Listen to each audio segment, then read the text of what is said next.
Channel news 18 Rajasthan पर आप सभी का स्वागत। मैं हूं आपके साथ हेमंत कुमार। चलिए खबरों की शुरुआत करेंगे इस वक्त की सबसे बड़ी खबर के साथ। राजधानी जयपुर से बड़ी खबर मिल रही है, जहां पर रेजिडेंट डॉक्टर्स और सरकार के बीच चल रही बातचीत विफल हो गई है। इस वक्त की बड़ी जानकारी रेजिडेंट डॉक्टर्स के आंदोलन के मामले से जुड़ी, जहां पर रेजिडेंट्स और चिकित्सा विभाग की बातचीत विफल हो गई है। अब आगे भी रेजिडेंट्स डॉक्टर्स का कार्य बहिष्कार जारी रहेगा। जानकारी के मुताबिक जेबीएम कर अब डॉक्टर्स आगे की रणनीति बना सकते हैं। विचार करेंगे इस पूरे मामले को लेकर के। बहरहाल बड़ी खबर है, तो एक बार फिर से रेजिडेंट डॉक्टर्स की चिकित्सा विभाग के अधिकारियों के साथ चल रही बातचीत आखिरकार विफल रही है और इसके बाद यह तय माना जा रहा है कि रेजिडेंट्स का कार्य बहिष्कार अभी आगे भी जारी रहेगा।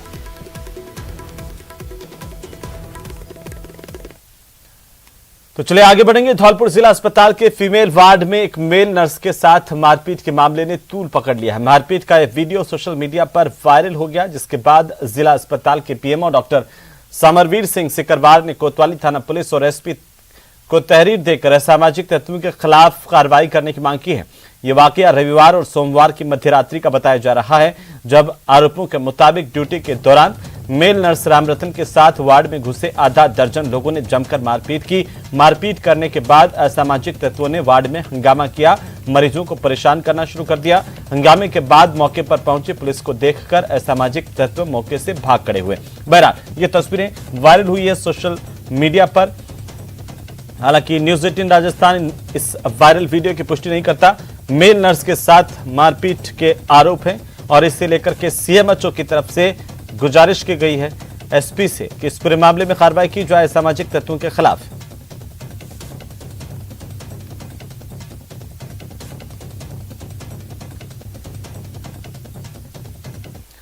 तो चले आगे बढ़ेंगे। अगली खबर करौली से है, जहां पर पंचायती राज मंत्री रमेश मीणा ने सपोटरा उपखंड के मेदपुरा गांव पहुंच करके सोमवार को मिट्टी का टीला ढहने से मारे गए लोगों के परिजनों से मुलाकात की, उन्हें सांत्वना दी है।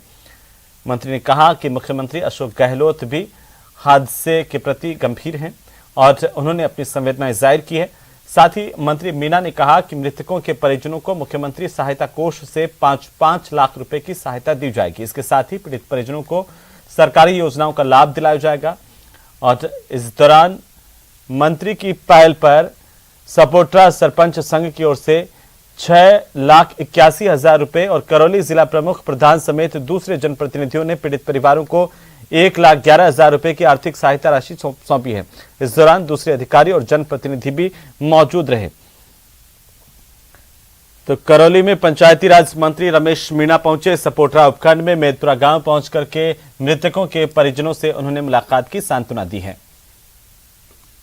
घटना है और हम ईश्वर से अनुरोध करते हैं कि इन परिवार को सांत्वना धैर्य प्रदान करें।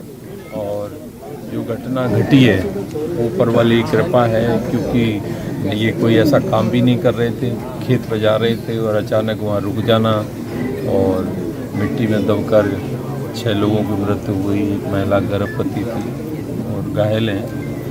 तो आज माननीय मुख्यमंत्री से कल हमारी वार्ता हुई थी फोन पर, उन्होंने आश्वासन दिया था कि मेरी तरफ से परिवार को सांत्वना देना। तो वहीं प्रदेश का 26वां राज्य स्तरीय भामाशाह सम्मान समारोह कल राजधानी जयपुर के मानसरोवर में आयोजित किया जाएगा। इस सम्मान समारोह में 246 भामाशाहों और 105 प्रेरकों का सम्मान होगा। इन भामाशाहों और प्रेरकों से शिक्षा विभाग को 253 करोड़ रुपए का सहयोग प्राप्त हुआ है। शिक्षा मंत्री डॉक्टर बीडी कल्ला ने न्यूज 18 को यह बताया कि कोरोना महामारी के कारण पिछले 2 साल से समारोह आयोजित नहीं हो सका। अब परिस्थितियां सामान्य होने पर पिछले 3 सालों का संयुक्त सम्मान समारोह आयोजित किया जा रहा है।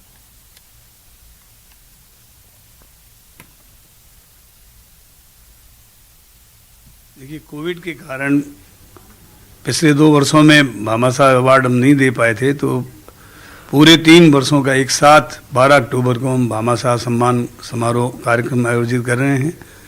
इसमें हम लोग जितने भी भामाशाह हैं, जिन्होंने अपने अपने गांव में, अपने स्कूल में, अपने शहर में, जहाँ जहाँ उन्होंने अपने दान से स्कूलों का निर्माण किया है, हम उनको सम्मानित करके और दूसरों को ये प्रेरणा देना चाहते हैं कि समाज के वे भामाशाह जो अपरिग्रह करते हैं, अपने धन का पुण्यार्थ के काम में, शिक्षा के विकास के काम में पैसा लगाते हैं, उनका राज्य सरकार सम्मान करती है। उनको राज्य सरकार की तरफ से खाना भी दिया जाएगा और हर तरीके से उनका अच्छी तरीके से सम्मान किया जाएगा, ताकि उनको लगे कि हमारा पैसा पुण्यार्थ लगा है और वो शिक्षा के विकास में काम में आ रहा है। तो वहीं राजस्थान में पर्यटन को और ज्यादा बढ़ावा देने के उद्देश्य से आउटलुक ग्रुप के सहयोग से राजस्थान में इंडियन जिम्मेदार पर्यटन राज्य पुरस्कार 2022 का औपचारिक आगाज किया गया। जयपुर के होटल आमिर क्लार्क में आयोजित एक कार्यक्रम में पर्यटन विभाग की निदेशक डॉक्टर रश्मि शर्मा, उपनिदेशक उपेंद्र सिंह और पर्यटन जगत से जुड़े विभिन्न लोगों की मौजूदगी में इस अवार्ड कार्यक्रम की घोषणा की गई। पर्यटन विभाग की निदेशक डॉक्टर रश्मि कुमारी ने बताया कि प्रदेश में पर्यटन क्षेत्र को बढ़ावा देने के लिए आउटलुक ग्रुप के सहयोग से इंडियन जिम्मेदार पर्यटन राज्य पुरस्कार 2022 राजस्थान प्रदेश में प्रदान किए जाएंगे। इस अवार्ड में 8 कैटेगरीज रखी गई है, जिनमें राजस्थान में जिम्मेदार पर्यटन को आकार देने वाले उद्यमियों और पर्यटन जगत से जुड़े लोगों को सम्मानित किया जाएगा। हर तरह से ये जो अवार्ड्स हैं ये हमें सजग करेंगे अपने आप को रिस्पॉन्सिबल होने की दिशा में, और sooner or later we will rope in all the school children also. We would request that they also adopt this, they also adopt being responsible. Everybody takes small baby steps, छोटे छोटे कदम इस दिशा में उठाए जाएं, जैसे कि एक क्लाइमेट चेंज के प्रति जो हमारा दायित्व बनता है उसको भी ध्यान में रखते हुए प्लास्टिक बॉटल्स के बजाय छोटा सा एक स्टेप है कि कांच की बोतल में रीफिल करके हम इस्तेमाल करें। तो वहीं आज फीफा अंडर 17 महिला फुटबॉल विश्व कप का आगाज हुआ है। इस पर केंद्रीय मंत्री अनुराग ठाकुर ने ट्वीट करते हुए लिखा है कि ये भारतीय खेलों के लिए ऐतिहासिक क्षण है, क्योंकि भारत पहली बार फीफा अंडर 17 महिला विश्व कप की मेजबानी कर रहा है। उन्होंने लिखा है कि मेरा दिल गर्व से भर गया है, क्योंकि हमारी अंडर 17 महिला फुटबॉल खिलाड़ी अपने पहले फीफा विश्व कप मैच के लिए पूरी तरह से तैयार हैं। साथ ही अनुराग ठाकुर ने अपने ट्विटर पर लिखा कि मैं पूरे देश से एक साथ आने और हमारी लड़कियों का समर्थन करने का आग्रह करता हूं। आपको बता दें कि फीफा अंडर 17 महिला फुटबॉल विश्व कप का आगाज हो गया है और इस खास मौके पर मंत्री अनुराग ठाकुर ने ट्वीट करते हुए सभी को बधाई भी दी है। साथ ही आग्रह किया है कि हमारी लड़कियों के समर्थन में सभी आगे आएं।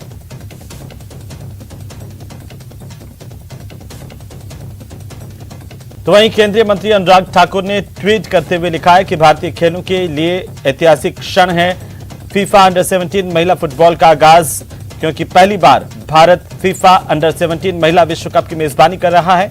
और साथ ही साथ केंद्रीय मंत्री ने लिखा है कि मेरा दिल गर्व से भर गया, क्योंकि हमारी अंडर 17 महिला फुटबॉल खिलाड़ी अपने पहले फीफा विश्व कप मैच के लिए तैयार है। उन्होंने लिखा कि मैं पूरे देश से एक साथ आने और हमारी लड़कियों का समर्थन करने का आग्रह करता हूं।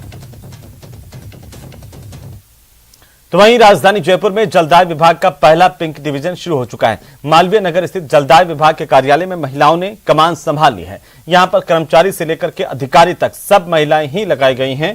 क्षेत्र में जलापूर्ति के काम को बखूबी अंजाम दिया जा रहा है।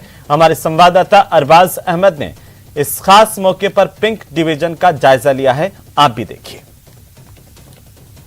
राजधानी जयपुर में एक पिंक डिवीजन शुरू किया गया है। पीएचईडी विभाग की तरफ से जो महिलाओं का एक पूरा दफ्तर होगा।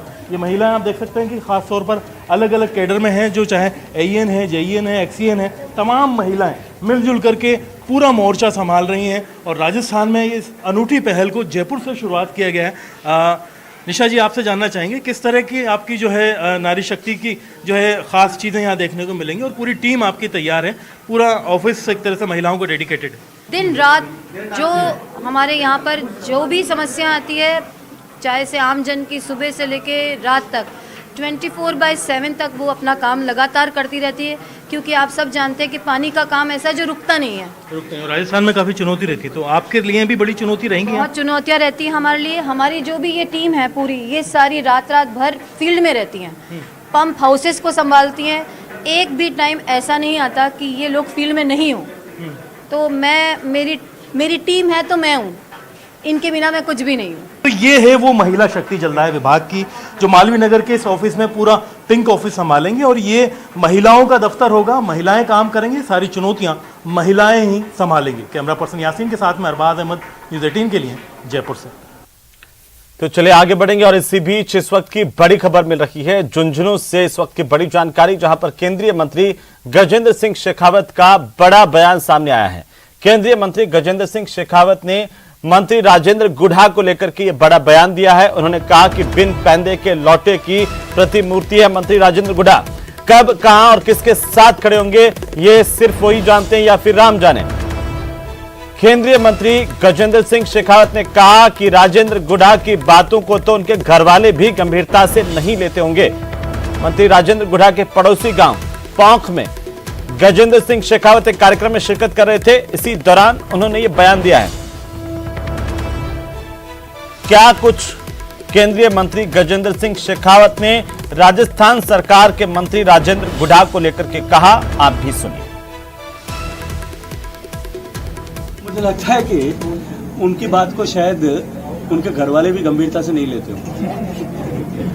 हम उन्हीं के गांव में बैठे हैं, सैकड़ों हजारों लोग उपस्थित थे। आप किसी से भी पूछिएगा कि उनकी बात को कोई गंभीरता से लेता है क्या। जो व्यक्ति, राजस्थान में कहा जाता है कि भरतपुर का लोटा जो है वो कब कैसा पाटा जो है पैंदा बिना पैंदे का कब किधर गुड़क जाए।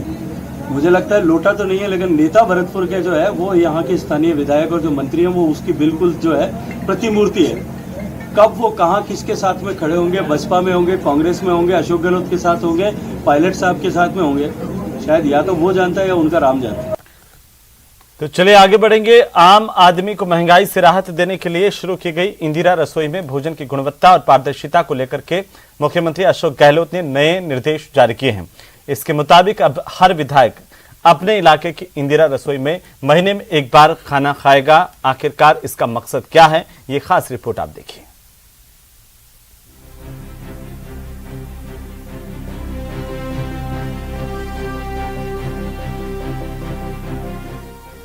इंदिरा रसोई का रिव्यू प्लान, हर महीने विधायक करेंगे निरीक्षण।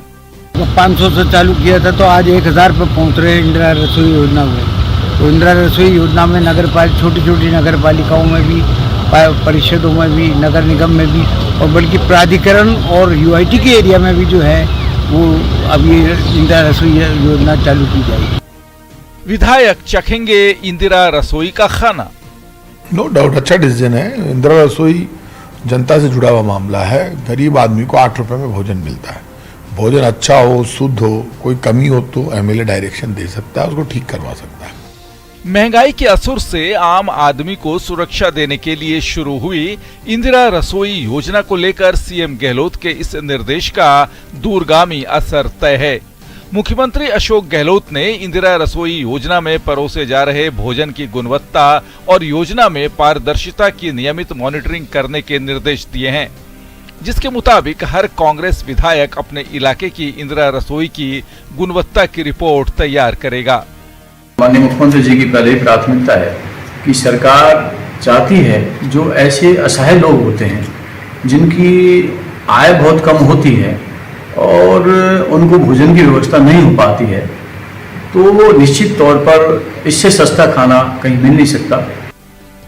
आपको बता दें कि अभी प्रदेश में कुल 870 इंदिरा रसोई संचालित है, जिनकी संख्या 1000 तक किए जाने का लक्ष्य रखा गया है, जिसके माध्यम से करीब 14 करोड़ भोजन थाली प्रतिवर्ष वितरण का लक्ष्य भी रखा गया है। आम आदमी को सस्ता और गुणवत्तापूर्ण खाना मुहैया कराने को लेकर गहलोत कैबिनेट के मंत्री भी इसे बड़ी पहल मानते हैं। हमारी हर स्कीम ऐसी है जिससे वेलफेयर होता है, पब्लिक को फायदा हो रहा है। 8 रुपए में जो भोजन मिल रहा है वो जब एमएलए खुद पहुंचेगा, कोई कमी होगी तो डायरेक्शन देगा, ठीक कर लेगा। तो हर महीने भोजन करना है जाके, तो हम तो वैसे भी करते रहते हैं और कर लेंगे, बढ़िया इंदिरा रसोई में खा लेंगे, अच्छा है, हमारी कोई दिक्कत नहीं है। तो क्वालिटी आज की डेट में तमाम प्रदेश के अंदर क्वालिटी बहुत अच्छी है। खुद मुख्यमंत्री जी ने जोधपुर के अंदर इंदिरा रसोई के अंदर खाना खाया, तमाम जो मंत्री हैं उन्होंने भी खाया। समय समय पर हम लोग भी उनको चेक करते रहते हैं और वहाँ के स्थानीय लोग भी तारीफ करते हैं कई बार। इंदिरा रसोई गहलोत सरकार की वो फ्लैगशिप योजना है जो पिछले कई साल से आम आदमी के दिल में जगह बना रही है। कुछ मुश्किलों को छोड़कर इंदिरा रसोई अपने लक्ष्य के करीब जाती भी नजर आती है। और महंगाई के इस दौर में सस्ता और गुणवत्तापूर्ण खाना हो सकता है कि 2023 की जंग में कांग्रेस के लिए गेम चेंजर साबित हो। Sachin Kumar, news 18 network, Jaipur. तो वहीं भाजपा नेता अशोक पाठक ने एक बार फिर करौली के कल्याण यश मंदिर की जमीन का भूखंड अवैध रूप से बेचने के आरोप लगाते हुए जिला कलेक्टर से शिकायत की है। अशोक पाठक ने शिकायत में कहा कि नगर परिषद के मनोनीत पार्षद और वक्फ कमेटी के शहर अध्यक्ष अमीनुद्दीन की ओर से अपने अन्य साथियों के साथ कल्याण रायजी मंदिर और उससे सटी हुई सिवाय चक भूमि पर कब्जा कर भूखंड बेचे जा रहे हैं और इसकी शिकायत के बाद भी कोई कार्रवाई नहीं हो रही है। हमने उनसे कहा कि भूमाफियाओं ने जो समतलीकरण, जो गड्ढों को भरने के लिए मिट्टी खींची थी, उससे स्टेडियम की पूरी दीवार नष्ट हो गई और मकान जो वहाँ विवेक विहार के 50 लोगों की मकान की जो नींव है वो पूरे मकान गिरने की स्थिति में है। तो उन्होंने कहा कि भाई ये बाउंड्री को बना दिया जाएगा। मैंने कि कौन बनवाएगा? कि जिन्होंने नष्ट तोड़ा है, गिराया है, वही गिराएंगे। इसका मतलब इनको जानकारी में है कि कौन अतिक्रमण कर रहा है। और मैं इस संबंध में ये भी कहना चाहता हूँ कि जो बात आ रही है कि अमीनुद्दीन खान कहता है कि मेरा नाम नहीं है, तो ये स्पष्ट रूप से तहसीलदार महोदय ने कहा है कि अमीनुद्दीन खान मौके पर जेसीबी